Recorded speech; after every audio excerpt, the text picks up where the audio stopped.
Eto na. Dito tayo kay Cayetano, mga kababayan. Ano ba yung kay Cayetano? Mga kababayan, naghamon si Cayetano. Kaya mga kababayan, sumagot ang palasyo. Actually, mga kababayan, ito lang yung masasabi ko. Si Cayetano po ngayon ay nagmukhang guilty. No? Nagmukhang guilty po sa mga pangyayari ngayon, mga kababayan, si Cayetano. Ayan. Fee Apolinario, hello po sa dyan, ma'am.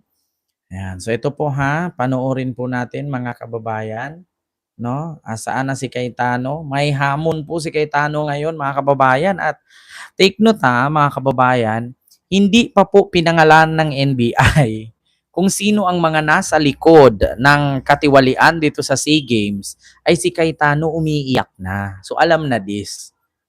Ito po mga kababayan, pakinggan niyo po si Alan Cayetano. Pasok! Masyadong technicalities doon. Praise God. Opportunity mga musta. Quiet lang po kayo. Atin-atin lang to. Pero iparating natin sa NBI, sa DOJ at sa Malacanang. Tayo lang ha. Sabihin natin sa DOJ, sa NBI at sa Malacanang, di kayo halata ha.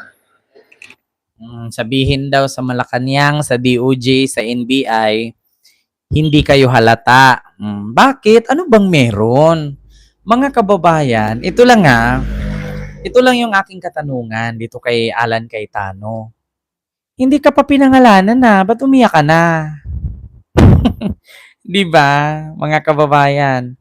Wala namang pinangalanan ang NBI na siya ba? Kasi sa totoo lang mga kababayan, marami naman sila. Andiyan naman si Dizon, si Secretary Vince Dizon. Andiyan naman siya. Bakit si Secretary Vince Dizon hindi naman nagsasalita, tahimik lang? Bakit si Cayetano hindi pa nga naiimbestigahan, umiyak na? So sa madaling salita mga kababayan, alam na. So, continue natin nang malaman natin kung gaano ka guilty. Slight lang, pero hindi naman kayo halata. Pero alam niyo po, meron biblical principle. Kung anong ating itatanim, yan ang ating aanihin. At sabi parati ng ating mga kababayan ay sana all. So, ito proposal. Gumamit ka na naman ng Biblia. Lumang tugtugin na yan, Alan. Wala namang problema kung gumamit ng Biblia, pero ang problema doon, hindi ka naman pastor. Di ba, mga kababayan? Alam nyo, kalapastangan yan eh. Walang problemang gumamit ng Biblia, walang problemang gumamit ng Bible verse, pero ang problema kasi dyan, hindi ka pastor. Diyan pa nga lang, nagpapanggap ka ni. Alam nyo, sa amin, sa probinsya, kadalasan pa naman gumagamit ng Bible verse, yun yung nanghihingi, yun yung mga, or else, yun yung mga may utang, yung takot singilin, takot masingil, yan yun, magpupus agad ng Bible verse. Yeah? Yung iba, yung gusto manghingi, kunwari, Bible verse, sindan ka ng Bible verse, yeah? Tapos pagkabukas, wala ka pa ring reply kasi nanghihingi nga, Bible verse na naman. Ganun yan eh, di ba? Ma'am Nida Parson, Ma'am Crisanta Arguzon, Ma'am Corazon Ramos. Si Alan Cayetano, Bible verse na naman. Pulong siyot man, hello po. Natin sa NBI, sa Malacanang, at saka sa DOJ. Imbestigahan niya yung Southeast Asian Games 2019 kung saan tayo nag-overall champion at tinangala ng buong Southeast Asia. Imbestigahan niyo ng gusto, bigay niyo lahat. We will support totally. Pag sinabi kong we, ako at inihimo ko lahat ng mamayan, supportahan yung investigasyon na yan. Tapos, ako naman, 10 ng aming mga kasama na ngayon ay nasa minority, imbestigahan naman namin ang flood control. Wala kayong katapusan dyan sa flood control. Diyos ko naman, nakukulong na nga lahat-lahat. Sabi ko sa iyo, Alan, mauubos yung kapwa mo senador. Maniwala ka sa akin. Yung hamon mong yan, yung hamon mo na, sige, Malacanang, DOJ, NBI, imbestigahan nyo yung Southeast Asian SEA Games noong 2019. Kami naman, imbestigahan namin yung flood control. Ayun na, make sure na ipagpatuloy nyo yan. Kasi, pagkakaalam ko, halos kadalasan sangkot, puro-puro kalyado mo. Baka pag inimbestigahan mo yung flood control na yan, masasabit dyan si si Joel Villanueva, si Chis Escudero, si Amy Marcos. Kasi mga sangkot yan eh. Nako, tapos madagdag pa dyan si ano na naman, si Ligarda. Nako, tapos sasabit na naman dyan. Alam nyo, ang pinakamukmuk ito, pangunahan ko na kayo mga kababayan. Ganito yan, 10 daw sila. So bilangin nga natin sino-sino sila. Bongo, sabit sa flood control. Di ba may kaso si Bongo sa 7 billion? Meron pang ICC. Bongo na yan Bato, sabit sa ICC, kukulong. Sino pa? Aimee, sabit din sa flood control sa Ilocos. Tandaan nyo, merong project si Aimee na hanggang ngayon haligi pa lang nakatayo. Tapos may mga bagman si Aimee. Sabit si Aimee sa Bucor. Hindi, sa customs. Sabit si Aimee sa Pogo. Tandaan nyo yan mga kababayan. Si Joel Villanueva, walang flood control pero merong building. Ano ba yung building na yon? Mga kababayan, yung multipurpose building. Si Chis Escudero, sabit dyan sa 147 billion ba yun? Insertion. Yung cat-eye, yung mata na nilalagay sa ilaw sa kalsada. Sinong nakapunta ng Maynila? Makikita nyo yung puti at green na ilaw? Sabit sila dyan. Yung rock knitting sa Benguet. Maraming sumasabit dyan. Sabi ko sa inyo lahat, sino pa? 2 bilyar. Si Camille Villar may sabit din. Si Mark Villar ang sabit dyan. Bakit? Sekretary si Mark Villar. Nung kapanahunan na yan. At baka nakalimutan ninyo, ang sabi ng mga 18 Marines, si Mark Villar may 7 maleta. Si Ligarda may 2. Si Chis Escudero may 2. Masasabit kayo dyan eh. Sino pa? Si Pia Cayetano. Ano ba ang sabit ni Pia? Mga kababayan, hindi pa natin alam. Baka may sabit din yan. Nako, mga kababayan, bali-balita ko, mukhang ang mga Diskaya may proyekto din sa Taguig. Na every year, billion. Ang flood control sa Taguig, hindi naman kayo binabaha dyan, pero every year may kinukubra kayo. Pondo para sa baha. Si Robin Padilla may insertion din. Kung naalala ninyo, yung proyekto niya na pinahawak niya sa mga Diskaya. Tapos, sinunod ni First Lady Lisa. Saan napunta yun? Bakit nagkandalitsi-litsi yung project na yun? Sabit din si Robin. Sino pa? Mga kababayan. Kasi 10 daw sila eh. 10 daw sila. Sino bang 10? Pakipangalanan nga, pakicomment nga mga kababayan. 10 daw sila. Cayetano, Pia, 2 Bilyar, Bongo, Robin, Aimee. 10 na ba? 7. Sino pang 10?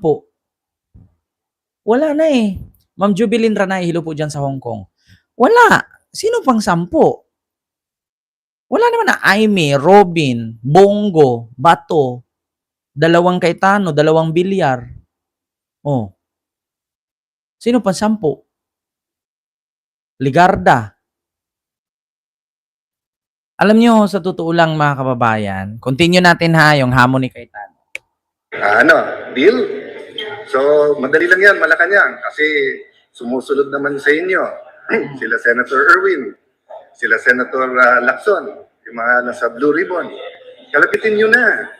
Total, 30 weeks. Matagal po itong impeachment. At sabi nga, wag panay technicalities. Lalo po ang Blue Ribbon Committee, wala masyadong technicalities doon. So, wag po tayo mangamba sa kahit anong investigasyon. Salamat po sa lahat ng nagpaparating ng suporta, lalo po yung prayers. Pagkatapos sabihin na incidental lang dahil yung building, biglang pinawalang sala na ang mga kakampi nila. Tapos sinabi ng DOJ, tama yung investigasyon na yan.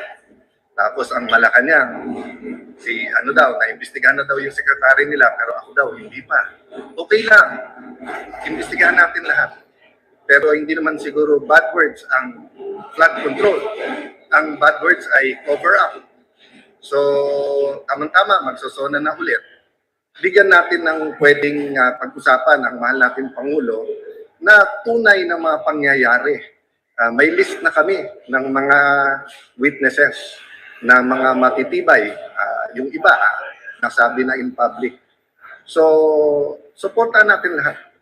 All-out investigation, katotohanan, para magbago na yung ating bayan. God bless you all. Oh, ayan ha. Sige, naghamon siya. Suportahan daw ang investigation dyan sa SEA Games. Tapos, suportahan din daw natin yung investigation nila sa Senado sa flood control. Ngayon, dalhin mo yung 18 Marines. Kasi alam ko, yan yung isa sa mga witness nila eh. Yung 18 Marines. Ngayon, syempre, pag pinunta mo yung 18 Marines, ang usapin dyan, flood control. Anong kinalaman ng maleta sa flood control? Yan Kasi una, kung ang 18 Marines ay sangkot dyan sa flood control issue, ilabas nyo rin kung sino yung mga kontraktor. Pangalawa, ipapresent nyo rin kung sino yung mga secretary sa DPWH at undersecretary sa DPWH. Ganun lang yan eh. Ganun yan kasimple. Ipalabas ninyo lahat yung secretary, undersecretary sa DPWH mula kay Mark Villar. Kasi nag-umpisa kay Digong yan eh. Tapos ipalabas nyo lahat ng kontraktor. Nandyan si Diskaya, nandyan si Kirante, nandyan si... Sino pa? Yung mga kontraktor na hindi masyadong kilala yung iba eh. So ilabas nyo lahat yan. Tapos pasalitain ninyo. Kung kaninong project, kailan sila nag-umpisa, baka mangyari niyan 2016 onward na naman. Yan ang maganda. Kasi alam nyo sa totoo lang, si Marcoleta sa lahat ng hearing sa flood control, si Marcoleta ang laging ng gagambala. Ang ganda na ng flood control usapin, i-check na isa-isa, biglang may pasusulputin na panibagong witness. Tapos, yung witness, magsasalita ngayon, ganito, ganyan, ganun, tapos pag hinahanap, nawawala, hindi na magpapakita. Di ba? Ganun yan eh. So, ang usapin flood control, baka mapuro topic na naman ito sa maleta. Baka maleta na naman ang maleta. Kasi ang pagkakaalam ko, yung flood control na yan, nag-umpisa kay Mark Villar yan. Pagkatapos ni Mark Villar, pinalitan siya nung Ilonggo. Pagkatapos nung Ilonggo, si Bunuan at si Bernardo. Di ba? Tama ba ako? Tapos ngayon, si Vince Dizon. Ipacheck nyo isa.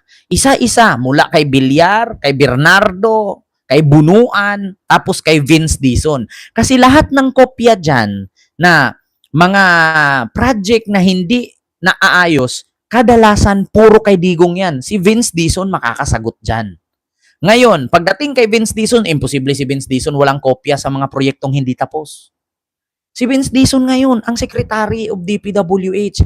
Alam ni Vince Dizon kung saang lugar, anong lugar, sino ang may hawak ng proyekto na puro palpak at hindi tapos.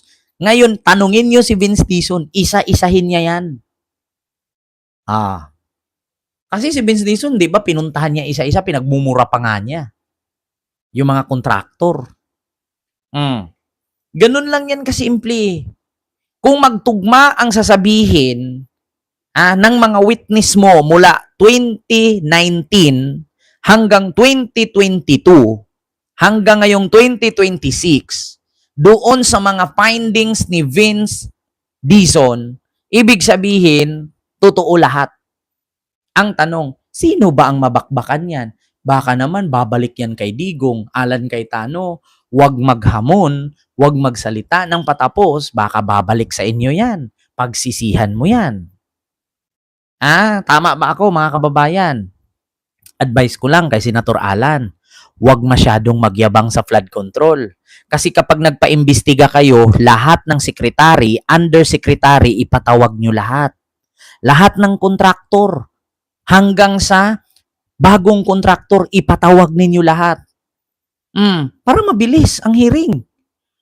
I-attend yung lahat ng secretary, undersecretary, sa panahon ni Digong, sa panahon ni PBBM. Pasalitain ninyo isa-isa. Yung mga kontraktor, pasalitain ninyo isa-isa. Yung mga politikong sangkot, pa-present nyo lahat.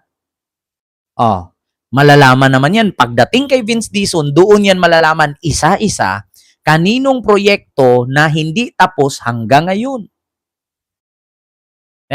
Babalik sa inyo lahat yan, Alan. Maniwala ka sa akin. Alam nyo, para kayong nagigisa ng sarili nyong mantika dyan. Yung hamon-hamon mo, sige, imbestigahan nyo yung SEA Games. Imbestigahan namin yung flood control. Babalik sa inyo yan. Maniwala kayo sa akin. Babalik sa inyo yan. Tignan natin ang sagot ng palasyo, mga kababayan, kay Alan Cayetano. Tignan natin sasagot ni Alan, hamon niya. May ads lang po. Kung madalas nga din sumakit yung mga kanya kapag nawawalking. May ads lang po mga kababayan. Sang-ayon ng Malacanang na hindi panggigipit ang 2019 SEA Games probe ng NBI. May mensahe rin ng palasyo sa magkapatid na Cayetano. Ang detalye sa agenda report ni Ivy Reyes. Kung walang katatakutan, bakit mag-react? Yan ang mensahe ng Malacanang sa magkapatid na Senator Judges na sina Alan Peter Cayetano at Pia Cayetano. Tumindig ang palasyo sa likod ng NBI na ngayong iimbestigahan ang umano'y irregularidad sa Southeast Asian Games Sports Complex sa Clark, Tarlac noong 2019 kung kailan nagsilbi si Senator Alan bilang organizing committee head. So hindi dapat magkaroon ng reaksyon na dahil iimbestigahan lamang ay sila ay iisa-isahin na. Kapag ganun kasi ang mga pananaw, dapat siguro, sana, ay hindi. Dahil maaari silang pag-isipan na kayo ba'y guilty. Hindi raw intimidation. Diba? Tama naman. Hindi pa nag-umpisa ang investigasyon, nagre-react na. Meron nga tayong kasabihan kapag ka manok putak ng putak, nangingitlog yan. Bakit ka pumuputak, hindi ka pa nangingitlog? Ano, advance? So ngayon mga kababayan, tama ang sabi ni Yossi Claire. Hindi pa naman nag-umpisa ang investigasyon, iimbestigahan pa lang. Huwag sana silang ganun. Kasi ang isipin ng taong bayan, guilty kayo. Bakit kayo umaaray? Nagsasabi pa lang na papaluin kayo sa puwet. Hindi pa kayo napalo, umaaray na kayo. Kaya pag-isipan kayo ngayon na guilty. Na matatawag ang investigasyon dahil trabaho ng NBI ang hindi tulugan at isawalang bahala ang mga dapat imbestigahan. Sa pagkwestiyon ni Cayetano sa timing ng investigasyon, June 15 pa raw nakipagpulong si NBI Director Melvin Matibag sa mga opisyal ng Clark City para sa itatayong NBI Academy dito. Kaya hindi raw tungkol kay Cayetano ang investigasyong ito at hindi dapat tingnan bilang pag-target ng isa-isa sa kanilang mga kaalyado. Ang punto rin ng dating Senate President, nasangkot ang pangalan ni DPWH Secretary at dating... May nag-comment, mga kababayan, anong sabi? Saan yun? It's okay to be obvious as long as the guilty party is held accountable. Tama naman. Kaya nga, malalaman nga natin yan. Malalaman natin na... Kasi alam nyo, mga kababayan, marami kasing ganyan Marami kasing mga... sabihin natin Pilipino, no? Wag na yung ibang lahi, sa Pilipinas na lang. Marami kasing ganun Alam niyo yung katulad kay Baste. Ano sabi ni Baste Duterte? Kapag magsuntukan tayo, hindi ka talaga mananalo sa akin. Talagang mabubugbog ka. Pero nung tawag dito, niresbakan ni Torre, noong pinalagan ni Torre, lumipad, dumiretsyong Singapore. Diba? Maraming ganyan Hindi naman bago sa atin yan. Maraming ganyan. Tingnan nyo, si Carbonell. Carbonell ba yun? Hinahamon si Digong. Walang sumipot. Maraming ganyan. Alala nyo si Digong. West Philippines, dagat lang yan. Boundary lang dagat yan. Mag-jet ski pa ako dyan. Oh, may jet ski nangyari. Asan yung jet ski? Yung jet ski, hindi pa natanggal sa balot ng silupin. Yung sasakay, nakulong na. Maraming ganyan eh. Basis Conversion and Development Authority President Vince Dizon, Meron pang isa, katulad kay Sarah. Oh, bloodbath talaga. I want bloodbath. Oh, so anong nangyari sa bloodbath niya ngayon? 'Di ba? Yan ang mga sinasabi nila. Hindi naman nahuli sa atin yung mga ganyan. Bloodbath. Tignan nyo. Sino pa yung naghamon? Mike Defensor. Magkaso kayo. Sige, barahin ninyo. Sige, imbestigahan ninyo. O ngayon nakulong, anyari? Asan na yung hamon-hamon? Magkaso kayo. O ngayong nakasuhan na nakulong, anong sabi? Mas nauna pa kaming nakulong kaysa sa magmananakaw. 'Di ba? Ang layo-layo naman nung magnanakaw dun sa issue niyang human trafficking eh. Continue. Bigla ng Malacanang, naimbestigahan na raw ito at naabsuelto ang kalihim. Pero si Cayetano na nooy House Speaker, mistulang hindi raw dumaan sa investigasyon noong 2019 ayon sa Malacanang dahil sa Ayan, yan ang katanungan ngayon. Mga kababayan, malalaman naman yan eh. Kasi bakit? Mauungkat yan. May mga liquidation yan eh. Malalaman yan pagdating sa COA, pagdating sa budget, pagdating sa GAA. May libro ang GAA, mga kababayan. Machi-check yan. Oo, malalaman yan. Bakit sa insertion kinuha? Meron naman yan pondo. Bakit sa insertion? Tapos i-check isa-isa yan, yung mga materialis niyan. Yun bang mga materialis ginamit? Hindi ba mga substandard? Lahat ba urig? Lahat ba premium? Malalaman yan eh. Diyos ko. ang tao. Sa ating pagkakaalam, ang dating Pangulong Duterte ay nilinis na agad si Senator Alan Cayetano at the time kahit wala pang umaandar na pag-iimbestiga. Sa impeachment trial naman, isa lang daw ang inaasahan ng Malacanang sa pag-usad nito on its third week. Wala ng drama at wala raw sanang pagtatago ng katotohanan at pag-iwas sa mga totoong issue. Kasi sa totoo lang mga kababayan, yung kaldero-kaldero na yan, in-issue na yan. Na-issue na yan noon. Kung naalala ninyo, meron kasing nagtanong yan, bakit ganun kamahal at halagang 50 point something million, ikaldero lang. Tapos alam nyo ang sagot ni Digong. Kung i-check ninyo yung kaldero dyan sa Southeast Asian SEA Games, bakit hindi nyo subukang i-check yung flagpole ni Pinoy? Di ba? Laging ganyan si Digong nung panahon. Kapag nasilipan siya ng pagkakamali o korupsyon, ang ipambato niya, yung CR ni Pinoy na dikit-dikit na anodoro, yung flagpole ni Pinoy sa Luneta Park.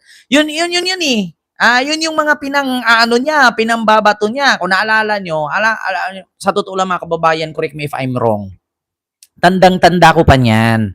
Bakit? Vlogger ako ni Digong noon eh. Alam nyo, ang sabi noon, di ba may nag-question yan? Di ko lang alam sinong nag-question yan eh, kung bakit umabot ng 50 million ang halaga ng kaldero na yan sa Southeast Asian SEA Games. Ngayon, mga kababayan, bukod sa kaldero na yan, may isa pa. Bukod sa kaldero na yan. Kasi, sa totoo lang mga kababayan, noong inisyu yung kaldero-kaldero na yan, ang pinambato ni Digong, ang sabi sa vlog noon, utos sa amin, ito ang gawin ninyo.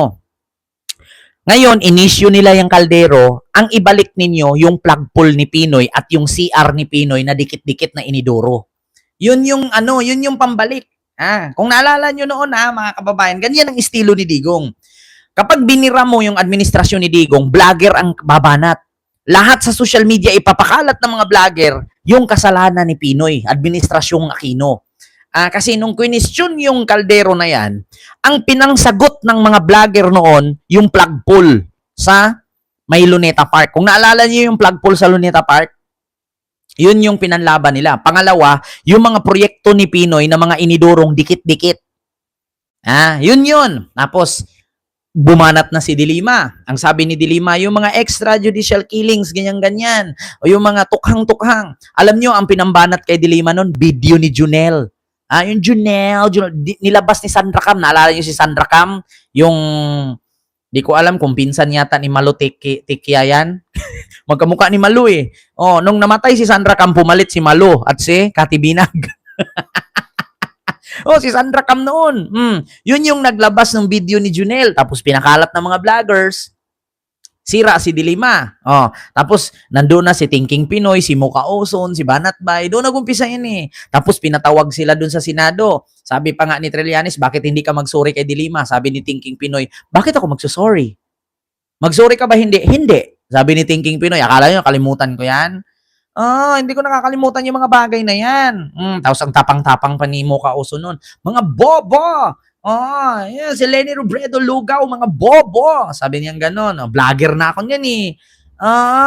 Tinatadtad ako ng mga mga kakamping. Galit na galit sa akin yan. Kung naalala ninyo, ako po yung nagkalat noon na sinabihan ko si Mama Leni Robredo na yung tawag doon, racing ng mga kalabaw. Racing ng mga bisikleta na may mga kalabaw, yung nag-work from home. Kaya yung may mga salita si Leni Robredo noon, galit na galit sa akin yung mga kakamping at that time. Yung sa TikTok ko noon, sa TikTok, doon ako lumakas sa TikTok eh. Nung about sa racing sa Iloilo, yung about sa bisikleta kalabaw, yung work from home, tapos may lumabas pa doon yung babaeng nagpapanggap na si Leni Robredo na sa panahon ng pagnilay-nilay, lalaban ako. Lalaban tayo. Ganun-ganun yun eh. Tapos may nagpapanggap ang Leni Robredo na payat na babae. Tapos may mga pinatawag ko na ang mga espiritista, ralihista, musikero, artista, lahat yun. Yung mga ganun-ganun na Leni Robredo na payat na impersonator. Yun yung kasagsagan na yun. Mga DDS na kami noon. Yun, mga kababayan. Kasama ko yan sila Mima dati. Camila Bosmike, nila Mima. Ganun yun, mga kababayan. Kala nyo, nakakalimutan ko yung ganyan. Kaya iyan ang ginagawa noon pag sa panahon ni Digong, pag binatikos mo siya, ang ibabalik sa'yo, sisirain ka sa social media. Si Dilima, nung binatikos si Digong about sa tukhang-tukhang dyan sa, Laod Quarry. Ang ginawa, nilabas yung video ni Junel. Di ba? Junel, di ba may skandal sila noon? Ganun yon mga kababayan. Kaya, kayo, mga DDS, huwag kayong maghamon. Kasi noon, kung kayang i-manipulate ni Digong, biruin nyo, nagtayo siya ng anti-corruption SAR. Si Greco Bilgeca. Ang nangyari, may naipakulong ba? Wala, kasi hindi daw niya trabaho ang magpakulong, hindi daw siya pulis. Maglilista lang daw siya ng corrupt, pero hindi siya nakakapagpakulong kasi hindi siya pulis.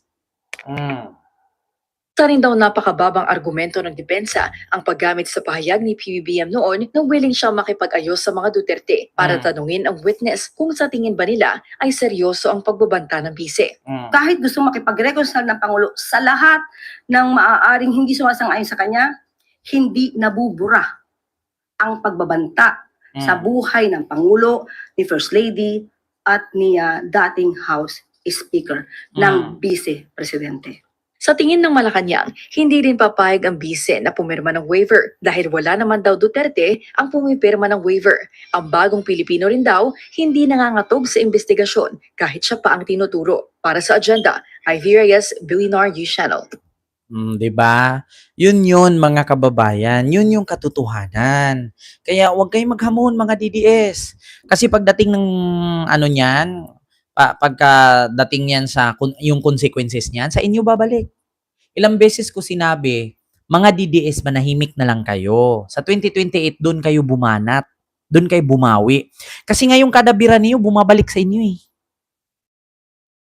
Sabi ko nga sa inyo, hindi kayo mga X-Men, hindi kayo miyembro ng Avengers, na pag bumabangga ng pader, tumatagos. Di ba? So yun po yun mga kababayan, yung banat ni Cayetano.